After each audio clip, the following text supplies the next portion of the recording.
Perfect. Thanks again for inviting me here. Actually, it's always a pleasure to come home. I was born here.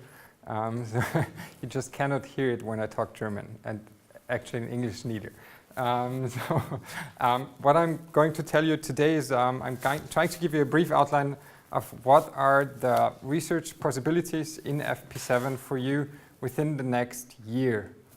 Started 2 days ago, the last round of calls.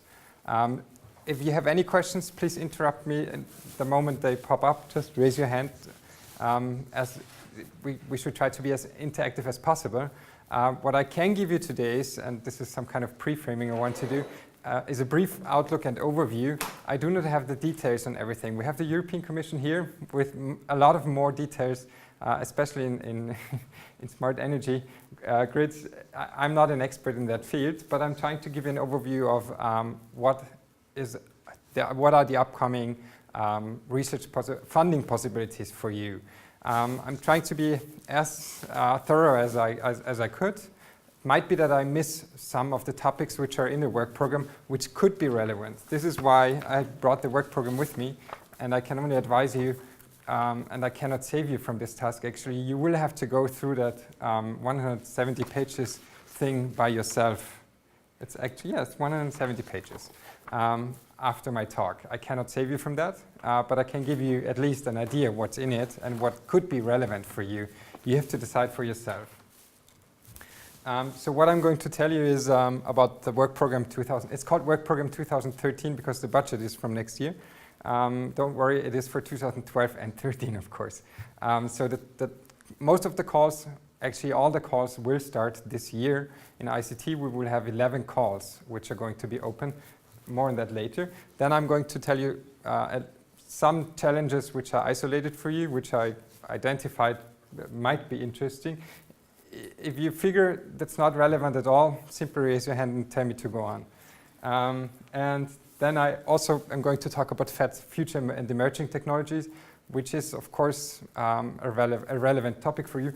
I have some slides for Horizon 2020 in my presentation. I hid them, but you can have them in printed version. If you're interested, just tell me then, and if we have time, I can unhide them and show them to you. They're from the European Commission, so they're not my slides.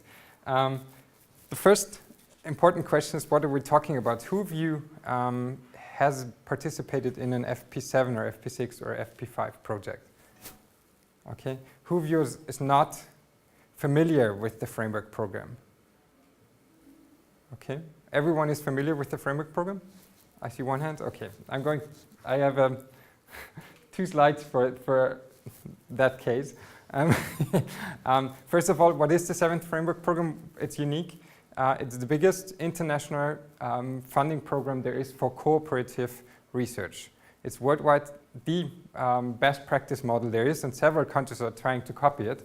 And it will take years for them to come to that level the European Commission is already at. What do we fund now, or what does the European Commission fund in FP7? It's basically those 4 large topics. It's cooperation, collaborative research projects between researchers. This is top-down, it's the upper field, and this is top-down. You have to try to fit with your research idea into this. The European Commission is every year, in ICT it's every 2 years, asking for new European research priorities. One of them is smart grids, smart energy grids, and this will end there. I'll go into detail in the next slide. Then we have ideas. It's basically individual pioneer research with very fundamental research ideas. We have people. This is if you, for example, if you're a PhD student and want to study abroad or do exchange programs abroad. It's the Marie Curie programs in there. But also if you're a company, you can get researchers to work in your company and exchange. Capacities as the last big program. In there we have research for the benefit of SME, regions of knowledge, and research infrastructures. The budget is basically 50 billion euros.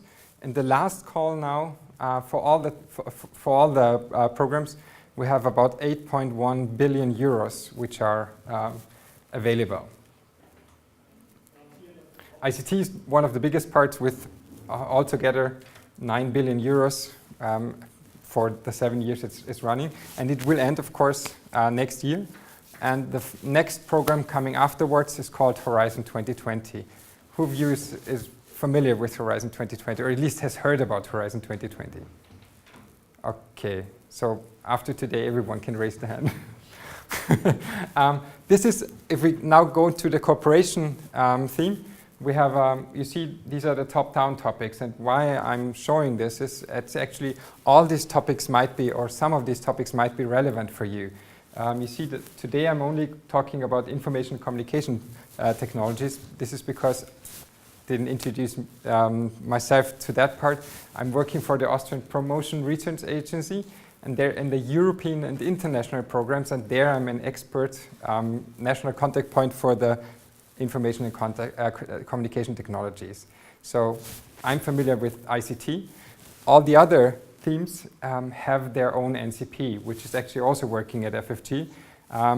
And for example, energy might have some interesting topics for you. I'm not going to mention them today, but you should have a look at the work program. How can you do that? We have an NCP in our organization. Just give them a call or write them an email. If you're not from Austria, every country has its own NCP. Contact them. Or you go to a website called Cordis. Yes. Google Cordis EU projects or program, and you and come you to find the it. website and Yeah. on the first page the list of courses. Yeah. This is actually the single entry point. Either you use Cordis. Cordis is the main information portal there is, but recently this is turning to become the main or single entry point for the framework program. It's called the participant portal. Everything starting from the calls which are published to submitting your proposal to managing your project actually can be managed with the participant portal. So this is kind of important. This is what you have to do when you write a proposal. And this is actually the only explanation I can give you, because there are seminars about that, or courses which last for a whole day, how to write a successful proposal.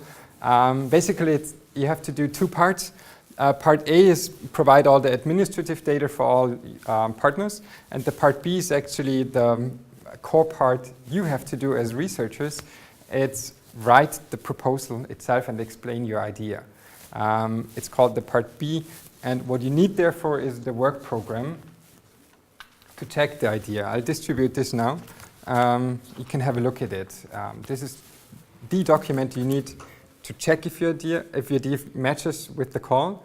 And there's the second document you need. It's called the Guide for Applicants, where actually it's really clearly written how to structure these documents, the part B, and what you're actually supposed to write, how you shall present your idea. And we can help you with that too. We will not write your proposal, but we can help you at any step. Okay, this is the main evaluation criteria. This is important, and I'm going to mention it now. I actually put it in my slides on purpose because it's before we go into details of what the research topics are. This is an important key message. You have to write, first of all, and this is what most of you are interested in, what your idea is about. This is called the scientific and technological quality. You have to outline objectives you will research, how you will reach them, and do a work plan. But there are two other chapters in this part B you have to write, and it's called the implementation and the impact. Implementation is basically the quality of your consortium, the people who join your proposal. And the impact is if you reach there's in the work programs always some expected impact which you should generate by your project. And you have to justify or explain how you will reach that. You have to further demonstrate why your idea is responding to a European priority. Why are you doing this research on a European level and not on a national level? Are you solving a regional program, a regional question, or are you solving a question which is of importance to all of Europe? And then you have to explain how you will disseminate your results and how you will exploit actually what you generated, the know-how. And there's now some numbers, and they are really important because this is the measurement for the success of your proposal. You will be measured in every of these categories, and you can reach at maximum 5 points, so 15 points.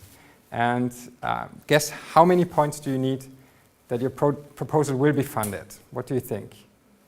There's something written on the slide, it's called a threshold, so 10 obviously, but how many points do you actually think you really have to? 14.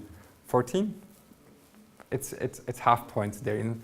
So 14, 13.5, 12, 12, okay? 14.5. We have some challenges, some objectives where you need 14.5 points to be successful because you have a giant competition.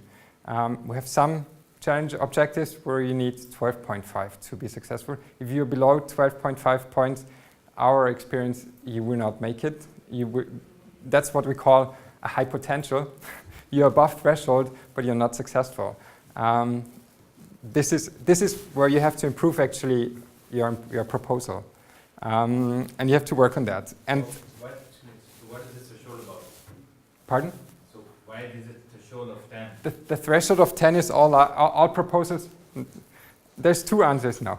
Okay. The official answer, the threshold is simply all. There might be some projects also with 10 points which might be funded. I'll give you an example. There was a coordination and support action, or even better, there was a network of excellence called for, and only one proposal was submitted, and that project got 10.5 points and was funded. If they had 9.5 points, they would not be considered. No project would have gotten the funding. So there is a chance that you might be funded starting at 10 points, but to be realistic, you need at least 13.5 points, 13.5 points, I would say. And all these three chapters in your proposal are actually equally relevant. That's because you have to pass the threshold in each of them. If you're below threshold, for example, this I had once, really, it happened. In management, there was an excellent, it was an IP, a large project, which was supposed to be submitted.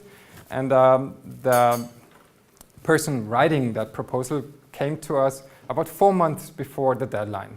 We said it's a little bit late for a large IP, but none the mind. They had the partners, so they were just writing. And she called me 2 days before, no, on the day of the deadline. And she always sent me parts of her proposal, mostly here. I got the proposal, the full proposal I never got. And on the last day of the deadline, it was at 5 o'clock, we have the deadline. She called me at 10 o'clock. And I was like, Mr. Rattenberger, actually, how long does this implementation part have to be? And it was like, how many pages do you have? No, how long does it have to be? And I was like, I don't know. It's about 5 to 10 pages, plus at the partners in there. Oh, that's good. I think I can still make that. She did not make it. She had excellent grades here and excellent results here, but she failed here, and that's a pity. She's also no longer working at that organization, and I can somehow understand why. Okay, so here we have it. Austria. What is the actual success rate Here in we go. Austria for ICT? 20%. Yeah. I think the average is 17 all over Europe. In Austria, we have 20. If your statistics show, and I think I was only proven once the opposite, if you are in contact with FFG, you have a higher success rate. This is basically because we can check your proposal and help you, give you some advice at least. We cannot write it for you. It's as well in general, if I may add, it's as well in general that Austria is well organized. So it's your national organization. Austria was organized. They have a couple of betting courses like AIT and Technical University of Vienna, etc. And they really know when they decide to go. They really know that they will be 100% confirmed. Mm-hmm. And then That's why you have a high success rate. The same is for Finland, the same is for Israel. Yep.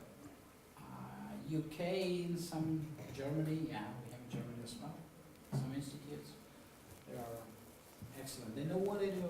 What they do, it's a good quality. I can ask you this now. Who of you wants to submit a proposal, or at least participate in one of the next calls? Who of you plans to submit a proposal? You're not promising anything, so even if you wish for, just raise your hand. So, okay, that's good. In the next few minutes, I'm now going to jump into the challenges, into the research objectives of the work program 2013. This is what it looks like. It's circulating right now. First of all, the good news, it's structured as it has been before. So basically we have do you see my mouse? Yeah. You have the big basic technological challenges. There are 4 of them. It's the future internet, it's robotics, it's components and systems. And this one they changed. It's now called the big data challenge, dealing with the giant amount of information we have and to make actually sense of that. And then we have some 4 socioeconomic challenges. It's ICT for the aging society, inclusion and e-government, ICT for low carbon economy, for enterprise and manufacturing, and ICT for creativity and learning. These are the main big challenges, and beneath these challenges we have objectives. And this is where you have to check your idea under these objectives. If you read the big headline, then just go into the detail and see if your idea fits into any of these objectives. This is now the calls which are going to start or already started and will start. This slide is a little bit old. I used the draft version of the work program. So one detail is different now. The public-private partnership for energy-efficient buildings started as an own call for smart cities. As a coordinated call with energy, you have this on this table. But I have 2 key messages for you concerning the deadlines. First of all, there will be 2 waves. You can see this, where all the calls start. The first one was already 2 days ago on the 10th of July. And then you have to see the important dates, of course, are the deadlines. And there's going to be a second wave where the rest of the calls start, and this is going to be in fall. And all these calls will end between January and April 2013. Some of them already a little bit earlier in December. Question? Yes? Regarding the FED flagships there, Yeah. are these the flagships, the 6 proposals that are going on, and they have to be handed in now, officially? Yeah, 2 prototypes will start, 2 demonstrators, and only 2 will start of these 6. Which one? They have to compete against each other. I think there's now a selection process going on, and then 2 will be selected. But What was on 10th then? On the 10th, sorry? The date for the FED flagship? This was just the call was published. All the calls have been published on the 10th of July. But this call just means that they collect the results from the 6 pilots. No. The pilots now have to. I think it's. Now I know what you mean. This is a support action the Commission is asking for the FED flagships, which will help implementing the two pilots. So on the 23rd of October, this proposal closes for this support action. That's basically all. But some support action can be submitted now, but right now we don't even know which pilots will be the one who is selected. I think I have to look into that. I don't know which of the pilots are going to start, but I think there's a selection process going on right now. This will be announced. And I think it's still ongoing, or it's not official. No, it's not official. But I'm wondering that the call is already open The call is for the support action, which will help implement them. But still, the topics would be important. Well, you need the governance of that. It's going to be implemented as an ARENet, and there's a lot of work to do that. So I think this is basically the work for that. Any further questions for the deadlines? Okay. You have them here. You will have them in the slides. Okay. Call 10 and 11. These are all the challenges which are now open under call 10. I'm not going to list them. And these are all the challenges which are going to be open under call 11, which is opening September, closing April. And now I have some selected challenges which might be of interest to specifically to this research going on here at this conference. First of all, it's robotics, cognitive systems and robotics. There are two topics, two objectives which are open now in call 10. It's robotics, cognitive systems and smart spaces, and robotic use cases. For the first one, the Commission is actually asking for three different topics. It's intelligent robotic systems, which will deal with the fundamental functionalities, advanced functionalities of robots, grasping, autonomy, and stuff like that. And very important to demonstrate that in real-life situations. Then we have cognitive systems and smart spaces. Everything where you have lots of sensors integrated, and actuators also. And then we have, and this is quite rare for the framework program, especially for the cooperation part, we have some basic research which is asking for new theories and models of human cognition and emotion. Also on decision-making, social behavior, and that it's foundational research the Commission is asking here for symbiotic human-machine interaction. It's going to be, it is open already in call 10, and the Commission is giving 67 million euros for that. Use cases, this is basically just test and validate promising robotics applications you already have, or you have to develop a little bit further in terms of the take-up. So this is because the whole robotics field has the problem that there's a lot of foundational research going on, but not solutions the industry needs, or the uptake of the industry is basically not going on that much. So this is what the Commission is asking here. 23 million. 20 for STRAP, okay. They're not asking for 20 projects, but 20 million for STRAPs. Okay. Any questions on robotics? Then I switch to the next one. It's alternative paths to components and systems, challenge 3. I've highlighted only one topic which might be of interest to you, and it's the advanced computing and embedded and control systems, which is open already now in call 10. What does the Commission, or what is the Commission or the work program asking here for? It's actually designing the next generation of cost and energy efficient computing systems to power the future cloud. This is one part. This is adding to the challenge 1, where you have future internet and cloud computing in it, and control mechanism for cloud computing. And the second thing, which might be interesting for you, is actually trying to expand the functionality of embedded systems, architectures, towns, controlling their behavior when they are implemented not only in one system, but in a complex system of systems. So try to make it a little bit more predictable what happens to an embedded system interacting with other systems in a so-called complex systems of systems. Might be of interest to you. So this is what I told you at the beginning. I cannot go into all the details, but if you hear it, just take a note and go have a look in the work program, and then we can talk again.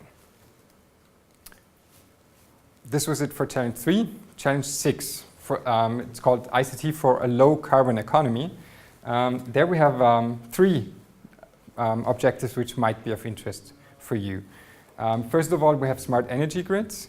We already heard a lot about the Commission's perspective versus the USA perspective here, what smart energy grids actually are. Then the second objective is optimizing energy systems in smart cities. And then we have the public-private partnership for green cars asking for electromobility.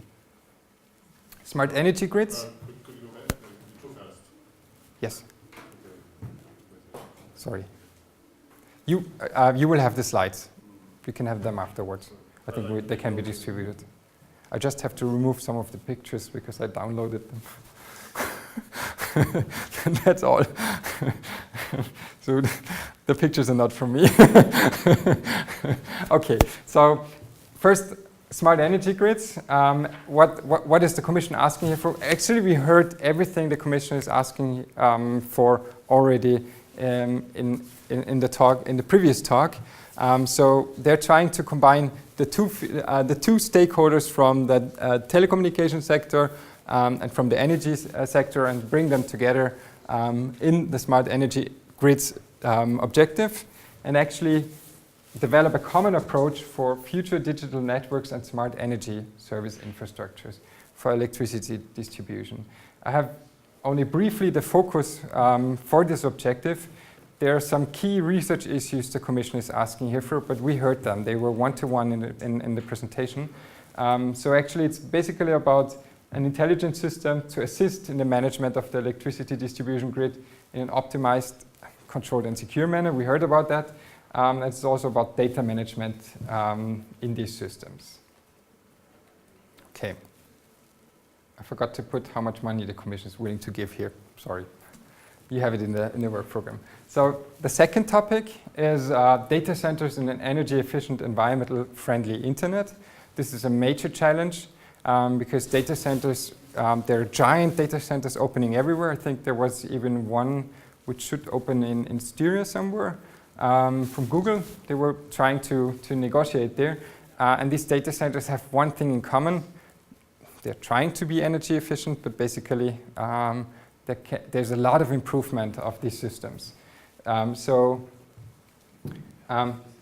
Here we have it, what the Commission is now asking: improve the energy and environmental performance of these huge data centers, either for existing systems or for data centers which are to be built in the future.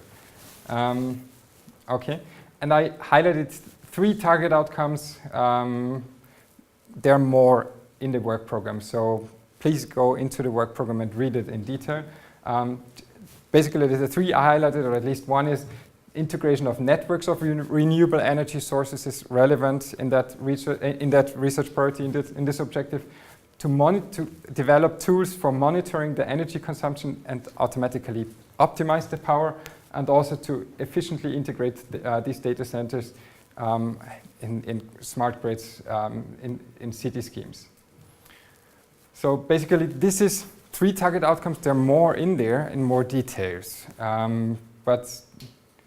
And this is starting in the Smart Cities call. I showed you one of the list of all the calls. So watch out for the deadlines. The Smart Cities call is open, but it has a different deadline than, for example, call 10. Okay, optimizing energy systems in smart systems is the next one. Here, they want decision support systems for management and control systems for energy efficient neighborhoods. It's also in the smart cities call. Actually, they're asking for decentralized renewable energy production or connection with the smart electricity grid, and optimize the use of energy in city areas with different types of demands. It's a lot about balancing the demand balancing, demand smoothing, algorithms for that, and also demand react to variable tariffs, which should be possible, and allow an easy change of suppliers. This is basically what they ask for here. Also in the Smart Cities calls, 39 million euros which are available for that topic. And the last one in the low carbon economy is actually a private-public partnership. It's called ICT for the fully electric vehicle. There has been a lot of research going on for that topic, and this is I think the last time now this will be called for in the PPP. Here they're asking for comprehensive energy management. We saw that in one of your pictures. how to integrate, for example, these fully electric vehicles also in smart energy grids, how to deal with that. This is only a small part of this objective. Mostly it's about energy management within this fully electric vehicle. Okay, that's the major part for the objectives I isolated. At least according to my research I've done, these are the most relevant objectives there are for you. And now I'm switching to another topic, also in cooperation, which is called the Future and Emerging Technologies. Who has heard about the FET? Okay. Basically, FET. I don't know. I don't know if I have internet here. Do you? Is there wireless? There is. Then I can show you a small video.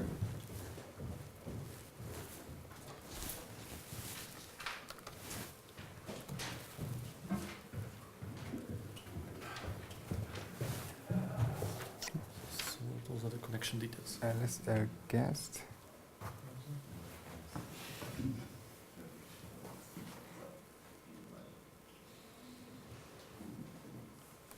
Is it?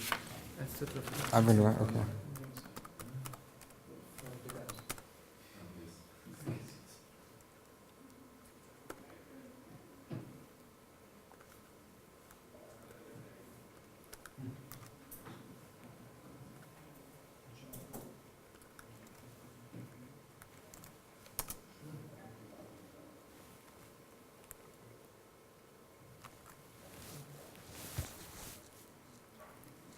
Okay, let's see if this is working. It's a nice video, but summarizing up what FET Open is about.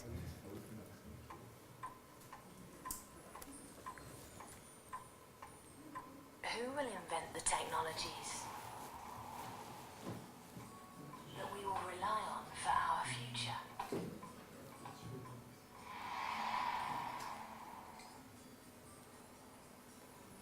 Will it be you?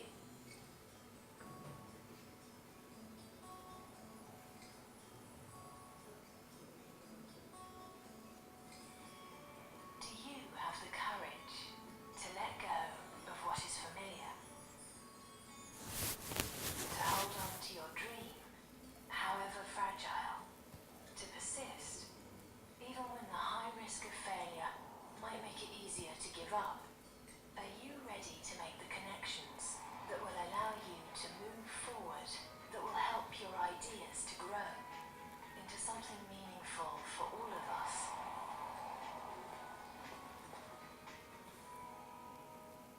Your breakthrough idea today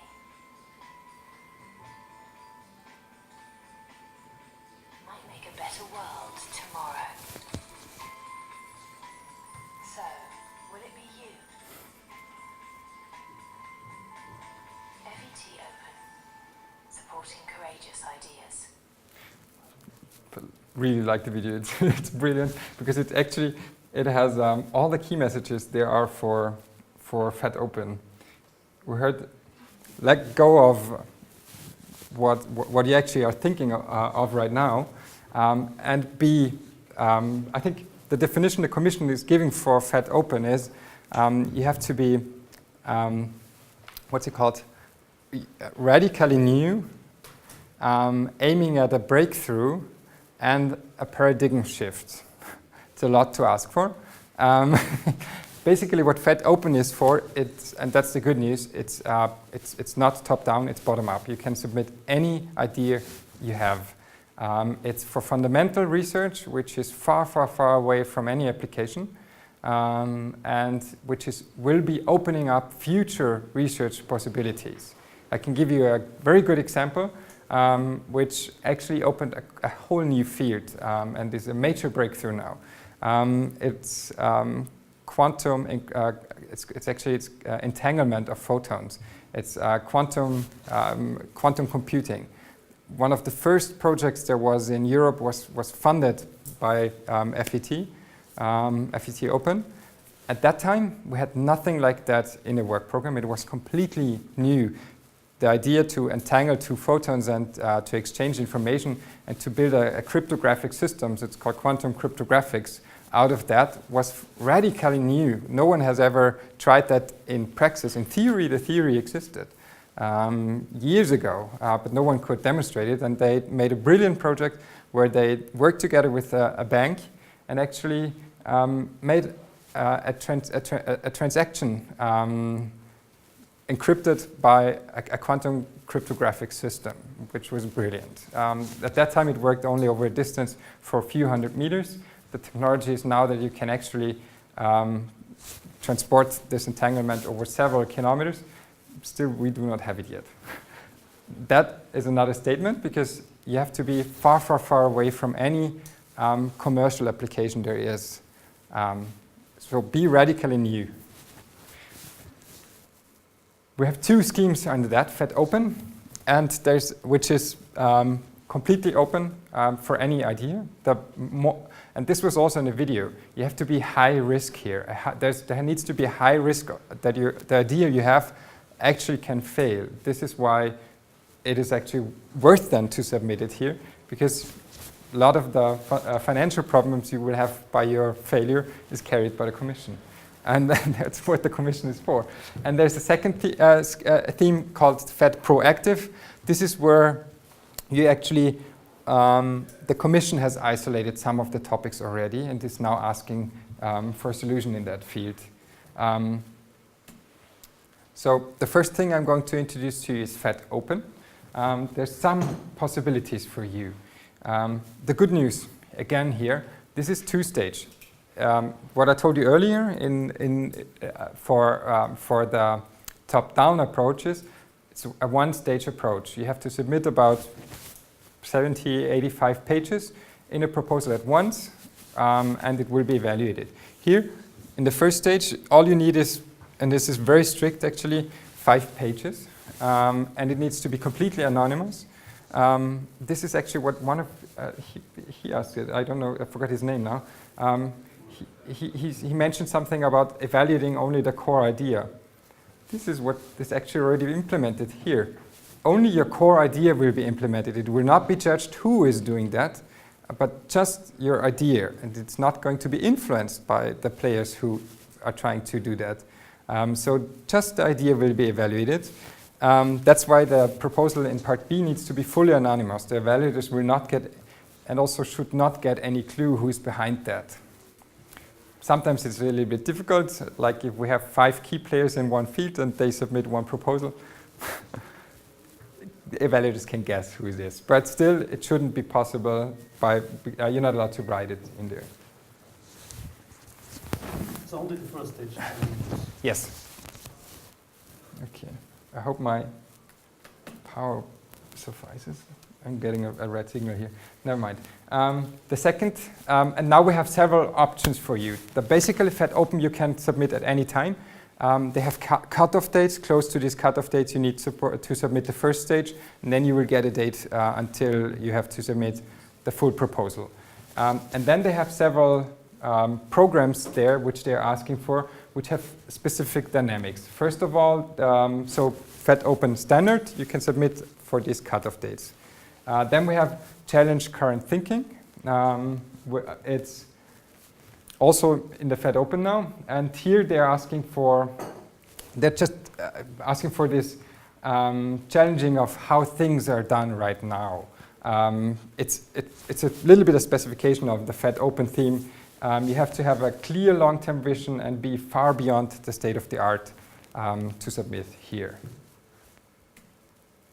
Then I have something which might be interesting for many of you, not for all, and it's called FET Young Explorers. It's actually a very nice program. What are they asking here for? Why did they come up with it? Brilliant, I really like it. Actually, there are studies showing that young people, especially young people, tend to think out of the box. Yet, 5% of the projects have young researchers in a leading position. So the minority of the projects naturally, because young researchers do not have the trust yet in themselves, to lead a project of a size of €1 million or €2 million. Nonetheless, the Commission is asking exactly for that here. They want to foster leadership of young researchers and capture the creative potential young researchers have. What are they asking for? They're actually asking for scientific plausible ideas which provide a novel basis for development of radically new ideas and concepts and visions. You see the THET open, open identity, of course, and to extend the boundaries of conventional ICT. So if you have a fundamental question you're asking yourself, it's perfect in here. What are the details? It's basically it's a small strapped proposal. Young researchers, our PhD students, where no more than 6 years should have elapsed after the award of the PhD. So if you got your PhD at 40, you're still a young researcher. But then you are a young. 70, so you start project 70. Then you are still a young researcher.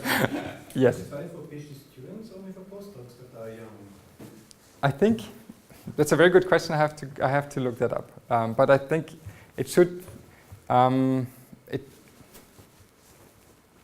It only says your PhD award shouldn't be. Well, which implies that you have a PhD. I think so. But good news, if you're close to your PhD, you can still submit because it counts. Yeah, you have to have probably the important date is the date of the proposal deadline. If you, for example, are approaching these 6 years, I had this case once. The 6 years were passing a few days after the deadline, so they were still eligible. Ask him if he thinks he's close to his PhD.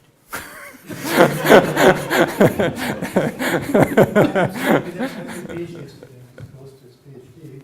The question is how close. How close? Okay, and there's now 2 conditions. The project must be led by a young researcher, and every work package must be coordinated by a young researcher. Therefore, the straps should only have the size of about €1 million funding, which is not that much. Usually a strap is between 2 million to 4 million, and the larger projects, the IPs, the integrated projects, are between, I think, would say from 4 to 20 million euros. So you see, it's a small it's a very small project here, but nonetheless. 3 partners at minimum, right? Yes, yes. But it's a very nice program, actually. Then there's another option now. If you say you have a radical idea and you really want to be submitted really fast and start the next day, this you cannot do, but you can start sooner with the FAT open. It's called Fast Track X-Track. It's a new and lighter submission process. The submission here is actually also 2-stage, but the 2 stages are not relevant for you. For you, it's only, you have to submit, here we have it, 10 pages, strict, sharp, and only the first criteria will be evaluated in the first step and the second 2 in the second step. So the 2 stages are just for the commission. For you, you have a 1-stage submission where you have to submit 10 pages only. So also here, just the core idea will be evaluated. And it's smaller projects. Unfortunately, I don't know now how big they are. I think it's also about 1 million or 2 million euros. Can you clarify this? Because so far, FET Open was 5 pages first, and then the normal entire project. Now it's 10 pages. This is 10 pages at all. Yeah. This is the X-Track. It's an own objective. So if you're submitting in this, yes. This is if you have a really great idea and you want it to very quickly be evaluated. I had this case once where they actually needed it. It was also from the quantum physics department. They submitted a FET Open project, where their actual topic they submitted was to come in a FET Proactive, but in a year. So it was already in a work program. It said there they're asking for this research topic, but it wouldn't open before a year. So they actually submitted it in FET Open extract. We didn't have it at that time, and wrote why Europe needs to put money in this objective, into this project now. And if they do not do that, what will be the consequences? It was because the Chinese and the Japanese and the Americans were pushing money into that field, and they got the funding. It's now a very famous project. Okay, so this is the extract. And now I'm switching to the proactive, and that's the good news for you. I have only one objective left, and then my talk will come. Can I again ask a question on this extract? Sure. So, FET Open in general was this with a radical new idea and Yeah. high risk of Yeah. failure. So for extract? It's the same. It's the same. The FET Open rules apply, Yeah. but here this is just to start much faster. The evaluation for FET Open is always after the cutoff date, and then you have to submit the full proposal. And for the extract, that's the good news now. For the extract, it's much faster. Your proposal will be evaluated immediately, but there's not so much budget in that. So it's an experiment the Commission is doing. I think there's only 10, 15, or 20 million euros. They have a total to fund projects within that. I have to admit, I don't know, but the work program is going around here. You can have a look. It's 9.5. Look for objective 9.5. It's page 130. Okay, no. So, any more questions on the FET Open? Okay, then I switch to FET Open Proactive. We already had it. FET Open is bottom up. You can submit any idea. For FET Proactive, this is top down again. There are, I think, 3 top-down topics the Commission is asking for. I've isolated only one for you, which might be of relevance. It's actually for calling for evolving living technologies. Whether you're smiling, basically, because of the graphics or of the topic? Of the topics. The topic is really radical. They want to harvest the properties living organisms have, like scalability, self-organization, adaptability, robustness, and transport these mechanisms to living technologies. So this field is really, really radical, and you can actually research there and go into whatever direction you want. They have specified some of the topics here, like living technologies built up with nanomechatronics or biological information encoding principles or bio-inspired artificial systems or bio-hybrid systems. This is just a small list that the Commission has provided. So basically, you can really be radical here. The key is to capture these bio-inspired principles and drive future living technology with it.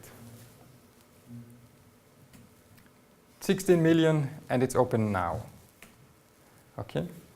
And the last thing I want to mention today, but actually you have been involved a lot more than I did.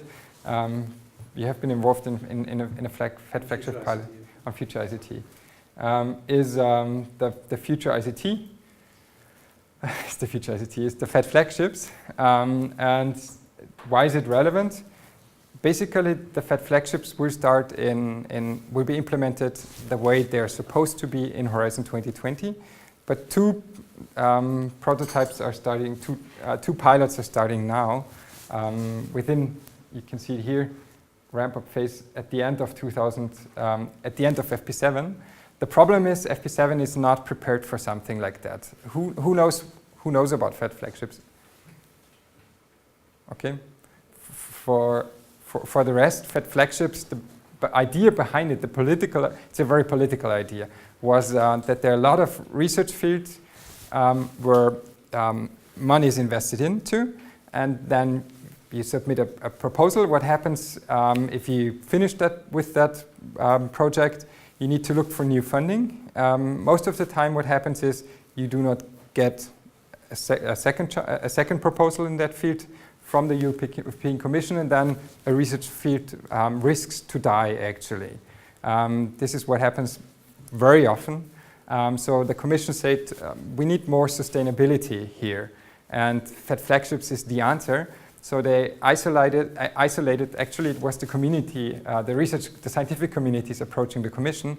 6 pilots, 6 giant fields.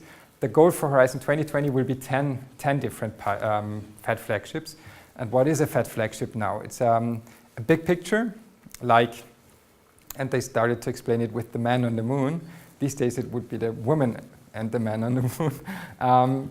This we already have, okay? But the picture, it's very easy to communicate, and you need different fields to collaborate over a long time. And that's basically what fat flagships are. 10 giant flagships, easily to communicate, where lots of different fields have to collaborate, will be funded for 10 years, each year with 1 billion euros. So 10 billion euros for each field, which is a giant amount. And that's why FP7 hasn't been prepared for that. These are the pilots. You have the list in the slides. Future ICT is the one you were involved in. The other one are Guardian Angels, Graphene, the Human Brain Project, the Future of Medicine, the IT Future of Medicine, and the Robot Companions. Soft-skinned and sentient machines designed to deliver assistance to people. That sounds fun. And there's a... One question I would be curious. Is somebody involved in one of the projects which is not Future ICT? Because I know that several of you are within Future ICT. So we have all our eggs in the same basket. Okay. That's just to know. Okay. There's a horizontal support action fleet where FFG is actually also part of it, which is coordinating these pilots. But you can tell me more about how the cooperation with fleet was. And yeah, the last message for you from my side. Yes, questions? But Austria is supporting this flagship, right? This funding. Is this? I mean, this is a good thing, right? We have not talked about the money. And I wish I, questions there. I wish I could say yes. You can't. No, I can't. The ministry, the BMFIT, is actually still not convinced that these fat flagships are going to work in FP7, and that AeroNet is a possible governance model for that. So I think the Commission is still puzzled now how to start these pilots. They're looking for some volunteering countries to start with that, and are hoping that all the other countries will jump onto that. But you should talk to Michael Wiesmüller. He is the delegate from BMFIT and is responsible for supporting the fat flagships. Because Germany is very reluctant. Yeah. Well, I talked to Mr. Wiesmüller. Well, my impression was that he's not convinced about it. Not at all. It's not his favorite topic to bring up, though. But actually, you're the scientific community, so address him and force him to push these ideas. I'm not sure it's the perfect idea anyway. But Yeah. Well, we will see how they're implemented under Horizon 2020. They're a fixed part. They're going to be a part in Horizon 2020 for sure. It's a little bit. They have a little bit starting troubles right now, but still. Okay. How can the NCPs in general help you? As I'm from an NCP organization, we can check your project ideas. We can give you advice for any legal financial issues you have, strategy development, partner search, technology transfer once you have a prototype out of your project. And I can strongly advise you or recommend you, if you're working on a project, contact us and get some advice, like the following. I have this is how you should progress if you actually write a proposal. I have 2 slides now. First of all, do as lot of research as possible for background documents. For smart energy grids, we have the European Technology Platform. We saw the strategic research agenda just presented. Even who is part of the of this European Technology Platform? Are you Are your organizations, anyone joined these European technology platforms? My question is now, why not? They actually, we saw it earlier, they work on a strategic research agenda, and this strategic research agenda is actually influencing the work program. Part of the work program text I read to you is one-to-one their strategic research agenda. So if you're actually on the field of smart energy grids, you should also be part of that European technology platform, as industry and research meets there and is working on a long-term strategic research agenda, which the Commission is actually taking really, really serious. And they're shaping the huge questions the Commission is asking for. Really, part of the work program, we once did a check, is word to word, phrase by phrase, the research agenda these European technology platforms have. I have a slide with the link to this platform. So go there and do a little bit of research, at least read their research agenda so you see what is going to come in the next few years. This research agenda, as it's strategic, is never just for a year, it's always mid to long term. So have a look at that. Read the background documents, go to Cordis, check the Commission pages, and most important, use this, a pre-proposal check from the Commission. If you have a research idea, a proposal idea, I think 8 of you or 9 raised their hands. So each of you who has an idea, go check it with the Commission first. They give you feedback if the idea fits into the call or not. How many, we have a success rate of 20% in Austria and 70% in general. How many proposals do you think didn't usually, on average, do not fit into the call? If you would have it, I'm generalizing here. There are certain objectives where this is not valid, but for some it is valid. How many proposals do you think actually did not fit into the call, and that was the reason why they failed? Was it 5%, 10%, 20, 100 of the ones who failed? How many do you think? 30. 30? Anyone lower or higher? 20. 20? Okay. On average, it's 60% of the proposals fail on the first criterion because they do not fit into the call. This is 85 pages you could have saved. This is hours and days of work you could have saved just before starting to write, because these people, they're experienced, but they have, of course, and this is just natural, their inside picture. They interpret the call text the way they want it to. This is natural too. And then they only see their research idea, and it is really brilliant. Of course, these 60%, that's no judgment that the idea itself was bad. It simply did not fit with the call objectives, which is really bad. This is a waste of effort. And actually, it's also, it's costing a lot of money, not only for the Commission to evaluate these proposals, but also for you to write these proposals. So check, do a proposal, a pre-proposal check. Although, if I may add here, last year we made a check, a test, where we said, okay, when the idea, because within the code we had topics. It was strict until last year. But then we realized that, if the topic is within the scope, so if you didn't miss, for example, you put a transportation problem into a energy, which might not be related to coal, then we said, okay, it's out of scope automatically, and as you said. But it was within the scope and to the wrong team. Then we said, okay, we will correct and put it in the right team, and we did it, and it improved. It improved. The statistics improved. Okay. Yeah. Maybe, I don't know, there was a kind, maybe in Horizon 2020 we'll try to continue this. Okay, that's good. Yeah.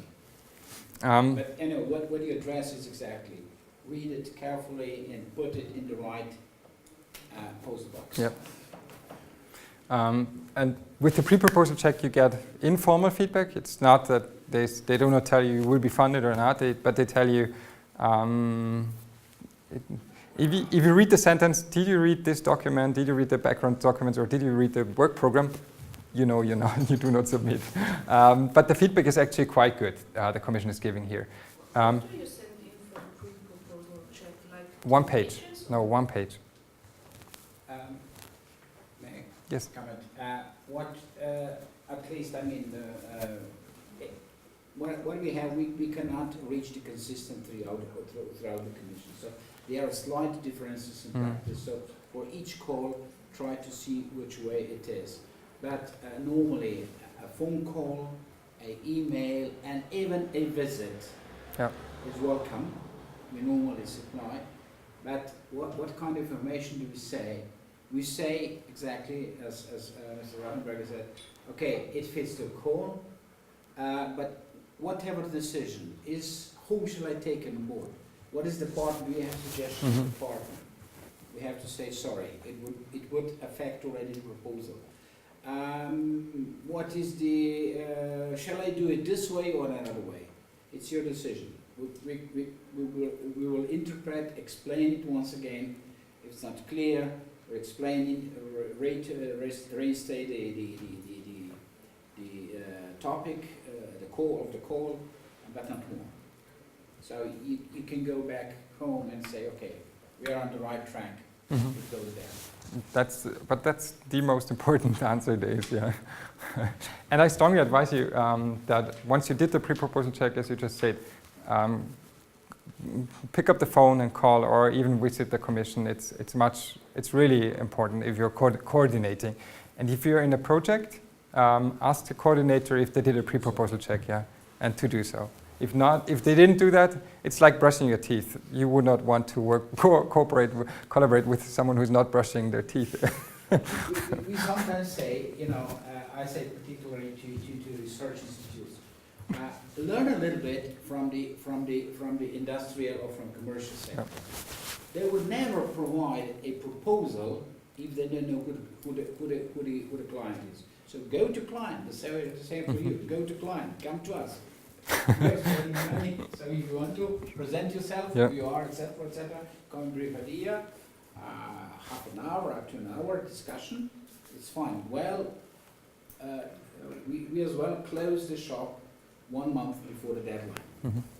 Because, in a month you cannot write it. Plus we have to prepare for the evaluation, so we don't have resources anymore. But you can do it the moment that the call is open. You can do it. So for call 11, you can't do it yet, but in September you can do it. For call 10, you can do it now. In a certain units, there is in practice, if you know, you can ask who is the call, it's a call coordinator. And the call coordinator will put you to the person who will be in charge of the topic. Even before the call is open, you can come, because the work program is known already in March and April, and the call was in July now. And then, so even that you can anticipate and come, so that you know which way to go to establish the right results. Sorry. A second tip I can give you, or second advice I can give you, is the pre-proposal check is a brilliant instrument. You can check your idea also with us. If I see it clearly fits in there, I will still recommend you a pre-proposal check, because this is important feedback and you shouldn't waste it. But then a service we offer is the proposal check. Actually, we have something really new, and we've now found out that it's working quite good. It's called proposal check intense. If you give us your proposal 5 to 4 weeks before the deadline, it doesn't have to be finished, and you need to be based in Austria. Actually, that's the bad news. We have 3 internal experts, 1 expert who is from the field, 1 expert who is a project manager, and 1 expert who is on economics and goes into the impact section. And these 3 experts give you really detailed feedback on your proposal. What's the benefit for you? You get for free advice, and up to, I counted it myself, for the most was 400 comments on 1 proposal. This is not, there's a comma missing or use a different color there. This is, did you read that proposal? Did you read that? Did you have a look into that project? They're doing something similar. Why are you not referencing to that? This work package has no person month for this task and stuff like that. So this is actually quite thorough feedback. But we need your proposals 5 weeks to 4 weeks earlier before the deadline. So take that into consideration when you plan on writing your proposal. It's a brilliant tool. Yesterday I got a call from one of the persons who submitted, who used that service, and he was like, Mr. Rattenberger, I would like to ask, you already have the list, the Call 9 results were published this week. Where are we ranking right now? And I said, and he said, but I think I already know the answer. And I was like, oops, how bad is it? And he was like 15 points. Of course, we cannot guarantee you get these 15 points, but he used the tool and got a lot of input and then worked hard to improve the proposal, and he has now 15 points. Another proposal, we got 13.5 points. We had several more. I didn't have to look yet into that. If all the others are bad, I'm going to come back and tell you not to do that service, okay? Promise. So the next steps for you are these information days. The first one, I can only invite you, is on the 13th of September. It's the National Info Day on ICT. We will have the Commission there as well, introducing you Call 10 and 11, as I did, but a little bit more into detail. And this is, I would have to say, obligatory for you if you are writing on a proposal or want to join and you are looking for partners. The ICT Proposals Day in Warsaw, it's 2,000 to 4,000 people coming there for networking sessions. It's about 100 to 200 people from the European Commission who will be crawling all over the place. How do you get the most out of it? Register on the webpage now. Register hotel actually first, then register on the webpage now, and go there, have a look on the webpage before, check who's going there, contact your scientific officer already now, make an appointment, tell them, make the pre-proposal check, and tell them that you want to meet there and talk about your project. They will have networking sessions where they give much more details about their objectives, which I can give you now. And you will see other people who are submitting. They will have a project ideas market. There will be a brokerage where you can meet potential partners. It's really a giant networking event for you to go. If you are submitting a project, this is highly something I can recommend very strongly. And a second instrument for you are the info days. There are special info days for every objective which we went through today. There will be an info day in Brussels or in Luxembourg. The bad thing about these info days, and this is why I have only specific info days written here, is they pop out pretty fast. And then it's 3 weeks, sometimes 3 weeks in advance, the Commission announces an info day. Sometimes a few months in advance, the Commission announces these info days. So register with our newsletter. We publish all these info days the moment they come out. And then go there and fly there and meet your Brussels officer and meet your potential other proposers who are submitting ideas. What's the benefit for you? You really see what other projects are doing, what other ideas are going to be submitted. This is your only chance to actually get that information. And it's always fun to be in Brussels. Okay, no, I'm lying here. The Commission has really bad coffee, but the rest is perfect. It comes from Italian coffee machines. Okay, from my side, that was it. You have these links in your smart grid links in the slides then, so you can go in there. Sorry. I have to show this slide always at the end. Okay, any questions right now? Otherwise, I'll be here a little bit longer, so you can ask me later.